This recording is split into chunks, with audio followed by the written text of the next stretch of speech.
Judas Priest are back with a vengeance with their 18th studio album Firepower, produced by Tom Allen and Andy Sneap. Vocalist Rob Halford has been doing some interviews as of late, and he went on to mention that there was a dissatisfaction with Redeemer of Souls Part 2, and that the band wanted to get back and create a great standalone album once again. He went on to say that Firepower is some of Judas Priest's best work to date, and I think in many ways Judas Priest have succeeded here. There isn't too much in the way of experimentation on this album. It's pretty much what fans would expect from the band, so it's a very classic Priest sort of vibe going on here. The first half of this album is very strong. The opener and also title track Firepower is an excellent Priest effort here.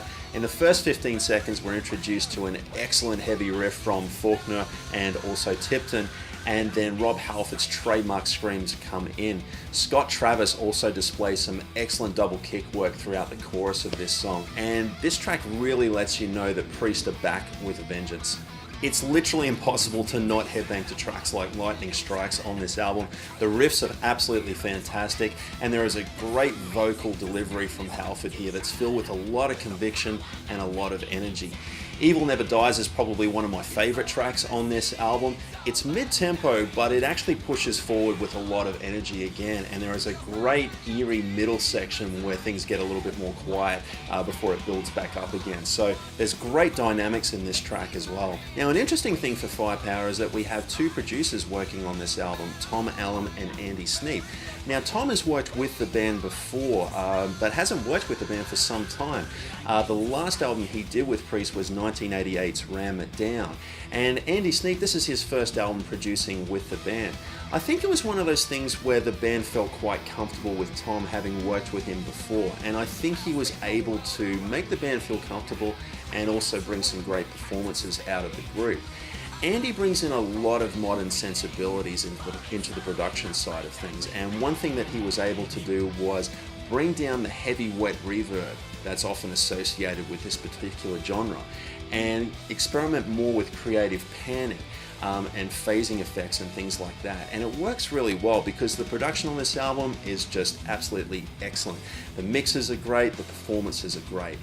One thing I will say is that something that I dislike on a lot of classic metal is that often we just don't hear the bass guitar. It's just not there in the mix, and it's providing more of a bedding for the guitars to do their thing. Not here. What I found really cool is that Ian's bass is actually pretty prominent in the mix, and it produces an extra level of heaviness. Where it goes to show how heavy Judas Priest can be without necessarily having to tune down so far in order to create that heaviness. Now guys, I gotta talk about Glenn Tipton here and the sad news surrounding him at the moment. You guys might have heard the news that he has been diagnosed with Parkinson's and had been struggling to play live and the rigorous demands of touring over the last few years now.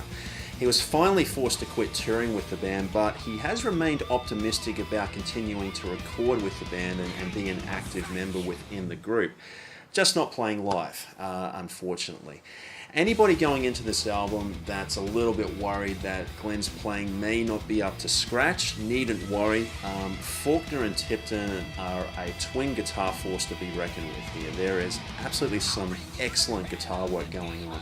The riffs are absolutely stellar, very energetic, very inspired, and anybody that needs a fix of great guitar solos should definitely pick up this album. When you hear tracks like Necromanga and the solos through there, your jaw will hit the floor. Rob Halford is now 67 years old, guys, and I gotta say, he's done an excellent job at maintaining his voice. And if you watch or listen or read interviews with Rob, he has a pretty strict plan for how he goes about doing that. And it's definitely paid off, because I gotta say, this is probably one of his best performances in recent years.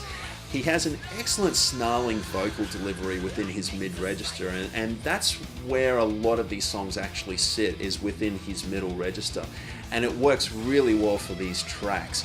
he still has his upper range, which is amazing because a lot of his peers, as they get older, they tend to lose their top end just a little bit within their higher register. But Rob has maintained it. He's still going for it. He's still got it there. He's probably just not going for those notes as frequently as he did in his younger years. I gotta say though, at 58 minutes, the album is just slightly too long, and it's not in terms of length, but there's just a couple of tracks here that just unfortunately lend itself to being fillers.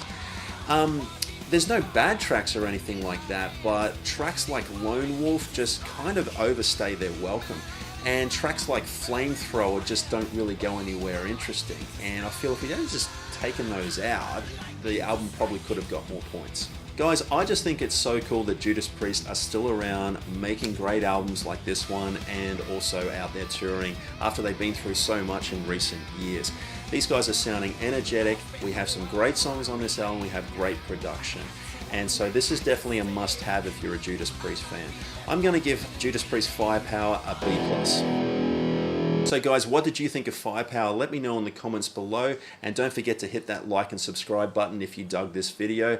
As always guys, remember, support the artist, buy the music, rock on.